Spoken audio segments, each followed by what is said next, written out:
வணக்கம். இது படித்த புத்தகம் கற்றலின் கேட்டலே நன்று. நாம் இன்னைக்கு பார்க்க போகிற புத்தகம் என்ன அப்படின்னு பார்த்தீங்கன்னா 4-8 அப்படிங்கிற ஒரு புத்தகத்தை பற்றி தான் பார்க்க போகிறோம். இந்த புத்தகம் யார் எழுதியிருக்கா அப்படின்னு பார்த்தீங்கன்னா MT வாசுதேவன் நாயர் அப்படின்றவர் எழுதியிருக்கார். இந்த புத்தகம் 1958 எழுதப்பட்ட புத்தகம். 1959 கேரளா சாகித்ய அகாடமி அவார்டு வாங்கின ஒரு புத்தகம். MT வாசுதேவன் நாயருங்கிறவர் சிறந்த மலையாளத்தில் ஒரு சிறந்த எழுத்தாளர் மட்டும் இல்லை, அவர் நிறைய திரைப்படங்கள் எழுதியிருக்க, திரைக்கதை வசனம் எழுதியிருக்கார். அவர் இயக்கியும் இருக்கார். நிறைய திரைப்படங்கள் பேரு போன திரைப்படங்கள் எல்லாமே 70-80களில் வந்த திரைப்படங்களில் பெரும்பாலும் ஒரு பேருள்ள ஒரு திரைப்பட இயக்குனர் MT வாசுதேவன் நாயர். இந்த கதை எதை பற்றினது அப்படின்னு பார்த்தீங்கன்னா ஒரு பெரிய குடும்பத்திலேருந்து ஒரு காதலிச்சு கல்யாணம் பண்ணிட்டு குடும்பத்தை விட்டு வெளியே போய் அவங்க படுற ஒரு வாழ்வியல் முறையை தான் இவர் எழுதியிருக்கார். நினச்சி பாருங்கள், 58 ஒரு வாழ்வியல் முறை எப்படி இருந்திருக்கும் அப்படின்னு நினச்சி பாருங்கள். இப்போ இன்றைக்கி இருக்கிற இவ்வளவு சொஃபஸ்டிகேட்டடான உலகத்தில் இப்போ இருக்கும். அப்போ 58 எந்த அளவுக்கு இருக்கும் அப்படின்னா, யாருக்கும் ஒரு ஆண் பெண் சரிமா நின்று பேச மாட்டாங்க. வீட்டில் பெரியவர்கள் என்ன சொல்கிறாங்க அப்படின்னா, அந்த வீட்டில் காரியஸ்தர்கள் அப்படின்னு ஒருத்தவங்க இருப்பாங்க. அவங்க தான் வீட்டோட எல்லா காரியத்துலேயும் ஈடுபட்டு அவங்க தான் எல்லா வேலைகளையும் செய்வாங்க. அவங்களுக்கு தெரியாமல் எந்த ஒரு விஷயமும் செய்ய முடியாது.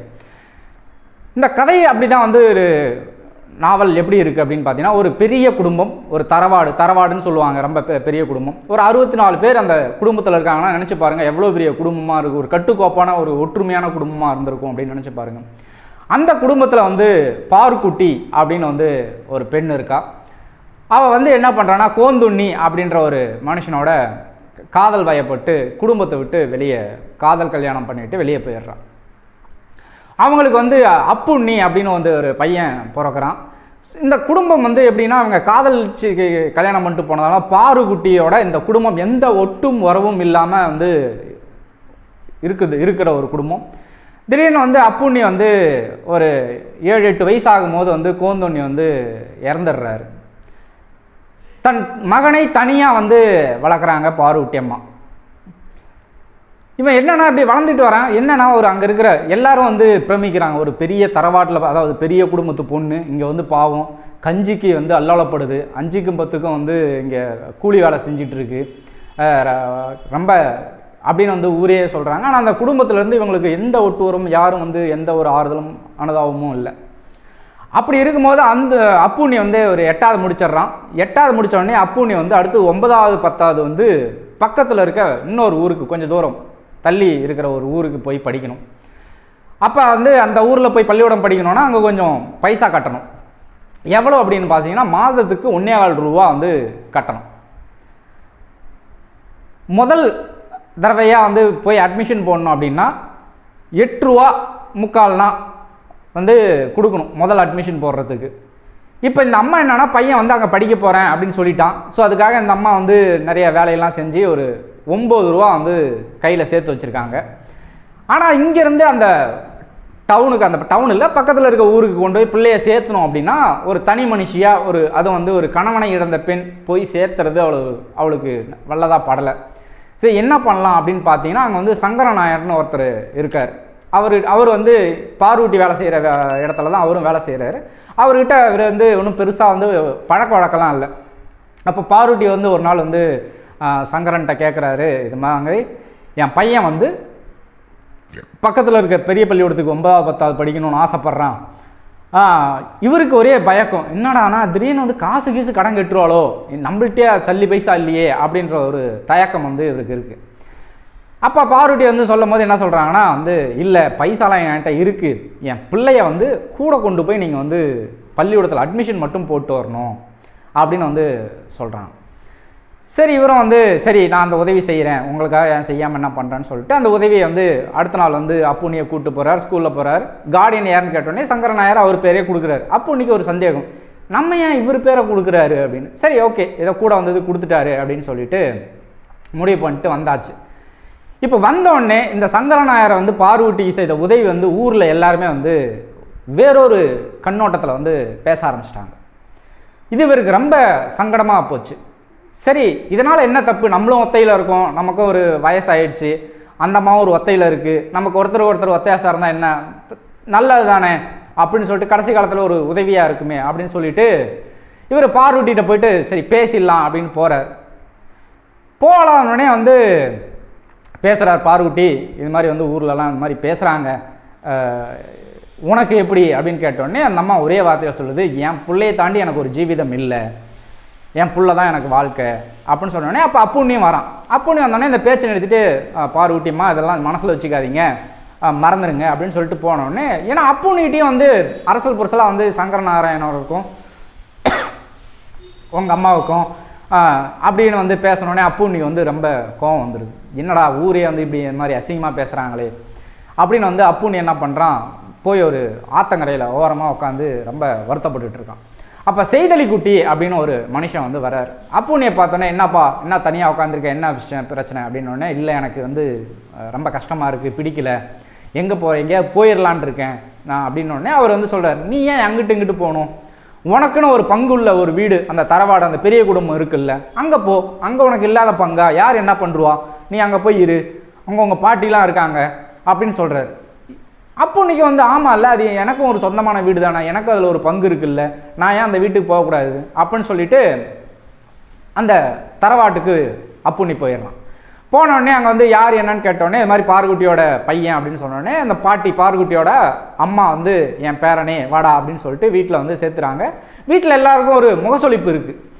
என்ன முகசொலிப்பு அப்படின்னு பார்த்தீங்கன்னா வந்து இதுக்கு முன்னே ஒரு சம்பவம் நடந்திருக்கு. என்ன அப்படின்னா, அந்த பெரிய தரவாடில் வந்து தீத்தையம் அப்படின்னு வந்து ஒரு விசேஷம் நடக்கும். இந்த காந்தாரா படத்தில் பார்த்துருந்தீங்கன்னா வந்து ஒரு தீத்தையம்னு ஆடுவாங்கள்ல, அந்த மாதிரி வந்து தீத்தையம்ங்கிறது ஒரு பெரிய திருவிழா கேரளாவில்.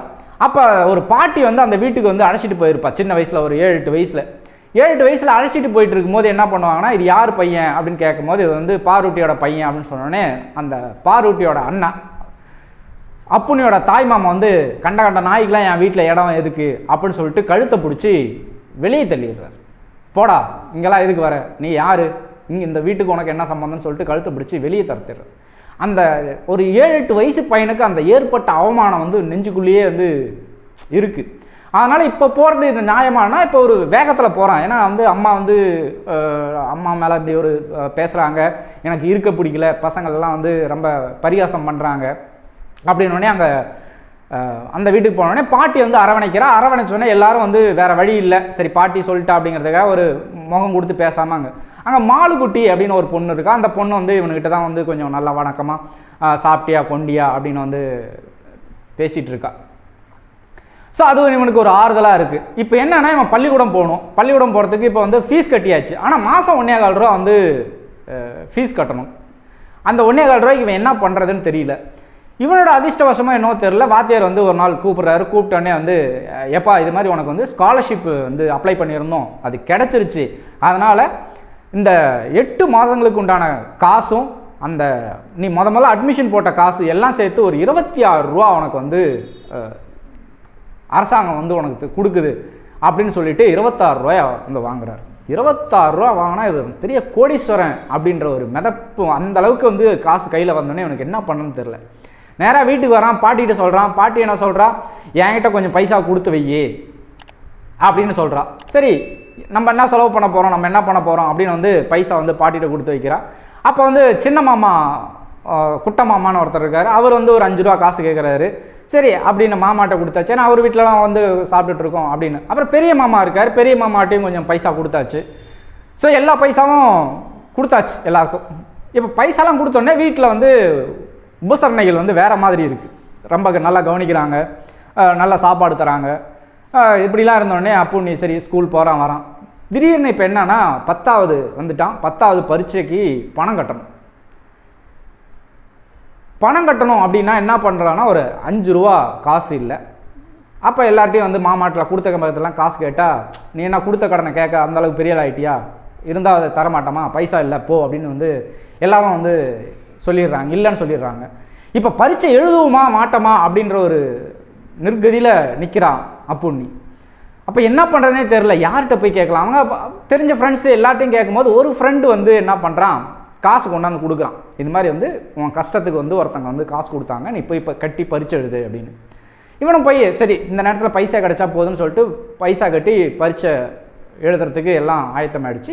இருந்தாலும் அந்த பைசா இவ்வளோ ரூபா பைசாவை யார் தந்தா அப்படின்னு வந்து அவனுக்கு ஆச்சரியம். போய் கேட்டுக்கிட்டே இருக்கான், உண்மையை சொல்லு யார் சொன்னா? அப்போ வந்து உங்கள் அம்மா தான் வந்து இந்த பைசா கொடுத்து விட்டாங்க அப்படின்னு வந்து சொன்னோடனே அவனுக்கு என்ன செய்யறதுன்னு தெரியல. ஏன்னா அம்மாவை ரொம்ப நாளாக பார்க்காம இருக்கான், ஏன்னா அந்த வீட்டை விட்டு ஓடி வந்ததுனால.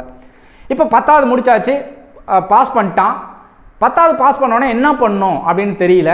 அப்போ வந்து அவருக்கு சொல்லிக் கொடுத்த வாத்தியார் வந்து சொல்கிறாரு, இது மாதிரி வந்து நீ 10வது முடிச்சா கூட நீ ஒரு வேலையை தேடிக்கலாம், நீ வந்து மேல் படிப்பு வந்து படிக்கிறதுக்கான வாய்ப்பெலாம் நான் வந்து ஏற்பாடு பண்ணித்தரேன் அப்படின்றாரு. அப்போ இந்த செய்தலி குட்டின்றவர் திடீர்னு எதிர்ச்சியாக சந்திக்கும் போது அப்போ சொல்கிறார், இது மாதிரி 10வது முடிச்சிட்டேன், இது மாதிரி எனக்கு ஒரு வேலை கிடச்சா பரவாயில்ல அப்படின்னோடனே சரிப்பா நான் பார்க்குறேன்னு சொல்லிட்டு போனவர் ஒரு லெட்டர் போடுறார். என்னன்னா இங்கே வந்து வயநாட்டில் வந்து ஒரு வேலை இருக்குது, நீ வந்து உடனே கிளம்பி வா அப்படின்னு. ஏன் வயநாடு போகணுன்னா முன்ன பின்ன இவர் வந்து அந்த கிராமத்தை விட்டு போகாத ஒரு அப்புண்ணி வந்து வயநாடு போகிறான், தனியாக போகிறான்னா கையில் 5 பைசா காசு இல்லை, எதுவும் இல்லை. அப்போ இந்த வாத்தியார் தான் வந்து ஒரு 10 ரூபா காசு கொடுத்து நீ போய் நல்லபடியாக வேலையில் சேரு அப்படின்னு போகிறாரு. அப்புறம் செய்தலி குட்டி போனோடனே அங்கே ஒரு டீ எஸ்டேட்டில் வந்து வயநாட்டில் வந்து ஒரு வேலை வாங்கி கொடுக்குறாங்க. அப்போ அந்த வேலையை பார்த்துட்டு இவர் அப்படியே வந்து படிப்படியாக ஒரு 2-3 வருடங்களை வந்து வேலை பார்த்து நல்ல ஒரு சம்பாத்தியம் வந்துருச்சு. இப்போ ஊருக்கு போகணும் அப்படின்ற ஒரு ஆசை வருது மனுஷனுக்கு. இப்போ ஊருக்கு வந்தால் வந்து எல்லாரும் வந்து அதுக்குள்ளே இந்த பெரிய தரவாடில் வந்து எல்லாம் சொத்துலாம் பிரித்து முள்ளுவெளியெல்லாம் போட்டு பங்குலாம் பிரித்து நிறைய வீடு ஒரு இருளோடமாக வந்து இருக்குது. வந்து விசாரித்து பார்த்தா எல்லாரும் பங்கு பிரித்து ஒருத்தருக்கு ஒருத்தர் பேசிக்கிறது இல்லை அப்படின்னு வந்து பாரு. அப்போ பெரிய மாமா வந்து கேட்குறார், இது மாதிரி வந்து உன்கிட்ட நீ சம்பாரிச்ச பைசாலாம் இருக்குது, எனக்கு ஒரு 500 ரூபா வந்து கடன் கொடுக்க வேண்டியதாக இருக்குது, ஒரு 500 ரூபாயை கொடுத்தீங்கன்னா நான் வந்து அந்த கடனை அடைச்சிட்டு நான் மறுபடியும் போய் பேசிடுவேன், ஏன்னா அந்த வீடு வந்து விற்க போகிறதா இருக்கேன், அதனால் விற்ற உடனே இந்த வீடு விற்ற உடனே உனக்கு அந்த பைசாவை திருப்பி தந்துடுறேன் அப்படின்னு சொல்கிறார். அப்போ இவன் வந்து எதுவுமே பேசாமல் அமைதியாக இருந்த அப்புன்னு கேட்குறாரு, எவ்வளவுக்கு வந்து வீடு விற்கிறதா இருக்கீங்க அப்படின்னு. 2500 ரூபாய்க்கு இந்த வீடு விற்கிறதா இருக்கும், நீ இப்போ 500 ரூபா கொடுத்தீங்கன்னா அதை விற்ற உடனே உனக்கு திருப்பி கொடுத்துருவேன். அப்போ இவர் வந்து இல்லை நான் பைசாலாம் தர மாதிரி இல்லை அப்படின்றார். அப்போ மாமாவுக்கு வந்து ஒரே வருத்தமாக போச்சு. சரி நான் சின்ன வயசில் பண்ணதெல்லாம் மனசில் வச்சுக்காத, அதெல்லாம் மறந்துடு அப்படின்னா அவர் சொல்கிறார், அதெல்லாம் மறக்கக்கூடிய விஷயமா அப்படின்னு. ஏன்னா ஒரு ஒரு ஒரு 7-8 வயசில் கழுத்தை பிடிச்சி ஒரு சின்ன பையனை ஒரு அறியா பருவ தள்ளினது அந்த கண்ணுக்குள்ளேயே நிற்கும்ல, அந்த அவமானம் எப்பயுமே விட்டு போகாதல்ல ஒரு மனுஷனுக்கு. அப்படி இருக்கும்போது அதெல்லாம் மறந்து போகாது அப்படின்றாரு. அப்போ வந்து அப்புண்ணி ஒரே ஒரு விஷயம், சரி ஒரு முடிவு சொல்கிறேன், நீங்கள் எப்படியும் வந்து வீடு விற்க தானே போகிறீங்க, அந்த 2500 ரூபாயை கொடுத்து நானே அந்த வீடு வாங்கிக்கிறேனே அப்படின்னு வந்து அவர் சொல்கிறார். மாமாவுக்கு என்ன செய்யறதுன்னு தெரியல. ஒரு நிமிஷம் யோசிச்சார், வேறு வழி இல்லை, ஏன்னா அந்தளவுக்கு கடனில் வந்து கடன் நெருக்கத்தில் இருக்கார். சரி ஓகே அப்படின்னு வந்து சொல்கிறார். அவர் உடனே அப்புண்ணி சொல்கிறான், நீங்கள் வந்து பத்திரம்லாம் எழுதிட்டு நீங்கள் சொல்லுங்கள், நான் வந்து பைசா கொடுத்துட்டு கையெழுத்து போட்டு பத்திரம் எழுதி வாங்கிக்கிறேன் அப்படின்னு. சரி அது மாதிரியே வந்து வாங்கிடுது. அந்த வீட்டுக்கு வந்து அவங்க அம்மாவை கூப்பிட்டு வரான். இது நம்ம வீடுமா, எந்த வீடு இந்த வீட்டு படியை நீ வந்து மிதிக்கக்கூடாதுன்னு உன்னை வெளியே துரத்தி அடிச்சதோ, என்னையும் வெளியே துரத்தி அடிச்சதோ அந்த வீட்டிற்கு நீதான் எஜமானி, வாமா அப்படின்னு வந்து அம்மாவை வந்து வீட்டுக்குள்ளே கூப்பிட்றான். அப்போ அந்த சங்கரன் நாயரும் வந்து அந்த பார்வட்டிக்கு பின்னாடி நிற்கிறார். அப்போ அவரையும் பார்த்து நீங்களும் வாங்க வீட்டுக்குள்ளே அப்படின்னு வந்து கூப்பிட்றான்.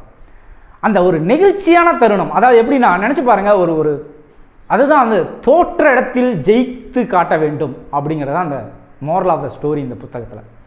எங்கே நீங்கள் தோக்குறீங்களோ அங்கே நீங்கள் நின்று ஜெயிக்கணும் அப்படிங்கிறதான் அந்த இந்த கதையில் நான் தெரிஞ்சுக்கிட்ட ஒரு விஷயம்.